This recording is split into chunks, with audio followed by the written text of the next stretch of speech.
Hi, this is Shane Larrabee from FatLab Web Support, and today I wanted to talk a little bit about offering hosting as a service when you're a web developer. Selling hosting as a developer sounds great. It's recurring revenue, full control, happy clients. But let me tell you, it's not all sunshine and passive income. There's positives and there's negatives. So after years of hosting WordPress websites for clients, I can tell you what's great about it and what might make you rip your hair out. So if you're a developer thinking about adding hosting to your services, here's what you need to know before diving in. The number one reason to do it is recurring revenue. In small business, we have this nightmare scenario, and all the gurus cover it, and that is the feast and famine of small business. As work goes, you tend to have it all at once, and you're making money, and you're so busy, and you're stressed, and then boom, where'd it all go? There's no work this month. No one's paying you. How am I going to pay my bills? And just about the time that you're freaking out, the work starts to flow in again. This feast and famine cycle is so very common in our world. And so what do we do to protect ourselves? We create reoccurring income scenarios. And as a web developer, you can sell all kinds of things, SEO packages and regular software updates and that kind of stuff. One that a lot of people get into is selling hosting. And sometimes that's as easy as just buying a reseller package with a big company. Or you can start to set up your own infrastructure and do all that kind of stuff, and then offer that to your clients. Now, from a reoccurring income angle, this is awesome. It's predictable, stable income, unlike any other one-off web development projects that you're going to do. This kind of reoccurring income helps smooth out the feast and famine scenarios. So even if you're not actively coding for a client, you're still billing them for something, which is awesome. And then if you package hosting with support, with security, and maybe SEO and other services, then you can create even more long-term revenue. So hosting isn't just another service, it's an entire business model shift that builds long-term financial stability. That sounds great, right?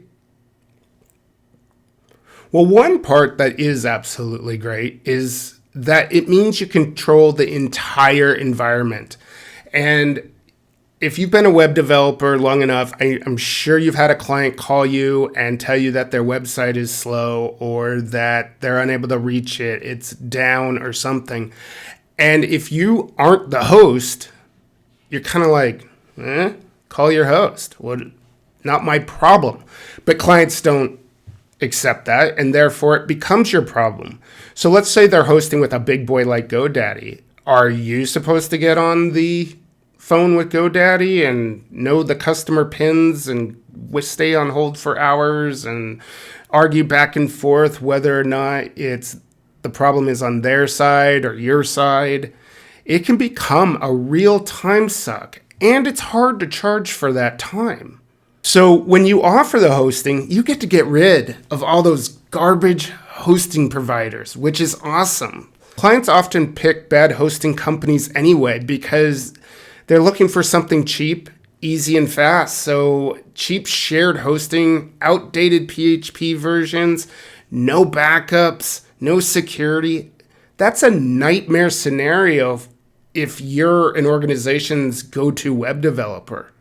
So if you control the hosting, it means that you're in charge of the performance, the security, the server settings, the backups, and you're in charge of the downtime issues. But that means that you can then put in a very stable system that provides incredible uptime, great security, great performance. And not only have you created a great environment for your client, but you've also created a great environment for yourself, meaning it's easy to run and you're making money from it. That's perfect. Now let's talk about the bad news. The bad news is that when you host for your clients, it puts you on call 24/7. Puts you on call 24/7, 365. Congratulations. You're now the emergency contact for every little issue. And a client's idea of an emergency issue may not be your idea of an emergency issue, especially in the early morning hours or late evening hours, or when you're just out the door with the family or you're on vacation and the phone rings because the client wants to talk about why their site feels just a little slower than normal or something. You do become this contact. You can no longer pass that client on to another company.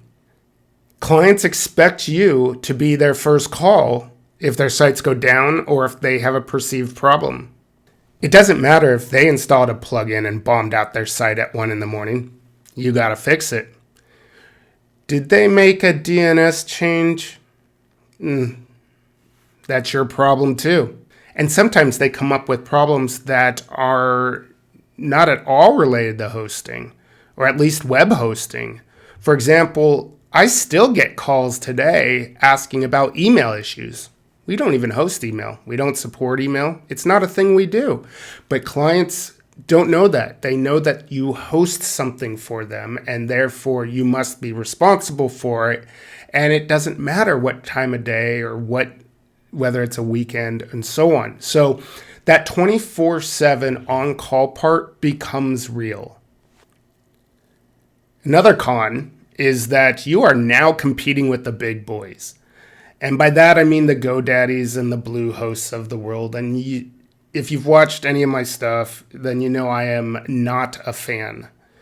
These guys make hosting look easy, and they make it look cheap. Your competition now isn't just other devs. You're now competing with GoDaddy, Bluehost, and SiteGround.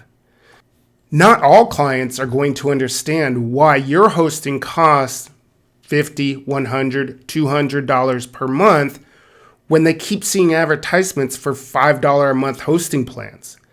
These big companies make hosting look effortless and dirt cheap, even though they upsell everything and it's just an add-on, SSL, backup, security, support.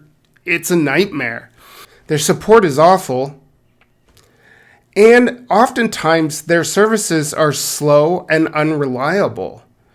But most businesses don't know that. They don't know any better.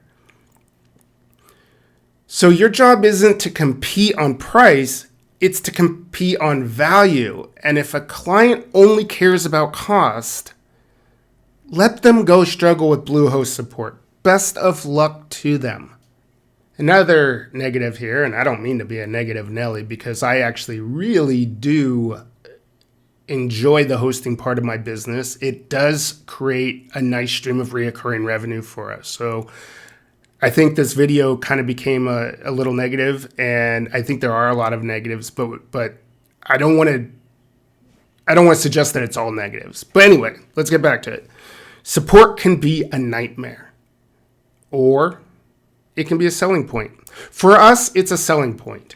We advertise ourselves as a hosting and support company. And for us, that works really well. But that also means that some clients treat you as their personal IT department. You're going to get requests like, my email isn't working, even though you don't manage their email. I deleted a page. Yeah, you did. Why'd you hit delete? The website is broken. Let's translate that. I installed 27 plugins and wrecked everything. But if you do it right, support can actually be a great selling point. Like for us, we offer proactive monitoring, security updates, and performance optimizations. We then have to make sure that clients understand exactly what they're paying for, and we have to produce that value so that they don't go hunting for other deals. Now, that doesn't mean that I don't get calls throughout the year saying, hey, I just saw that I can get hosting for $5 a month and you're charging me $100, and I have to defend myself and so on. So support can be a big headache, or it can be a big income stream. It all depends on how you structure it. So is selling hosting as a developer worth it? I think so. I mean, I think it depends. But for us, it was the right decision. If you like reoccurring revenue, full control, and long-term client relationships, hosting can be a game changer. But if you don't set boundaries, you'll end up on call 24/7 with nightmare clients who think you are GoDaddy support. So ask yourself, does that kind of sustainable revenue stream work well in the kind of business that I'm trying to build? And could it possibly help with the feast and famine cycles that most of us see constantly?